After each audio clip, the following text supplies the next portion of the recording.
చెప్పలేదు మరి 7:30 అయిపోయింది. ఓం నమః శివాయ. అమ్మా మీరు తిరగాలటు, మీరు తిరగాలి.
పరమేశ్వరానుగ్రహ సిద్ధ్యర్థం పంచారామ క్షేత్రం శిరోభాగ నిలయం శ్రీ క్షీర రామలింగేశ్వర స్వామి వారి దేవస్థానం ఈరోజు సప్త సోమవార ప్రదోషకాల ప్రదక్షిణ కార్యక్రమాన్ని నిర్వహించడం జరిగింది.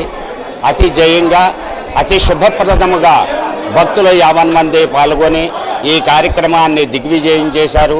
ఇలాగే 7 సోమవారములు వచ్చి ఈ 7 సోమవారాలు కూడా ప్రతి సోమవారము 7 ప్రదక్షిణలు చేసి 7 మారేడు దళములు స్వామివారికి సమర్పిస్తే స్వామివారే మీతో కూడా వచ్చి మీ సమస్యలన్నీ కూడా తీరుస్తారు. ఇది ఈ పంచారామ క్షేత్రంలో ఎక్కడా లేనటువంటి విధానంగా ఏమిటయ్యా అంటే ప్రదోషకాల పూజాంచ ఏకబిల్వం శివార్పణం. ఒక శివాలయంలో ఒక ప్రదక్షిణం, ఒక మారేడు దళము, ఒక స్వామి దర్శనం చేసుకోవటం వల్ల కలిగేటువంటి భాగ్యం ఏమిటయ్యా అంటే సప్త జన్మ కృతం పాపం స్మరణేన వినశ్యతి. ఒక్క సప్త జన్మల్లో చేసుకున్నటువంటి పాపం యావత్తు కూడా తొలుగుతుంది. ఇది పంచారామ క్షేత్రం శిరోభాగ నిలయం శ్రీ క్షీర రామలింగేశ్వర స్వామి వారి దేవస్థానం. సర్వే జనా సుఖినో భవంతు. సమస్తం శుభకరమస్తు, జయకరమస్తు, శుభమస్తు, శుభమస్తు, శుభమస్తు.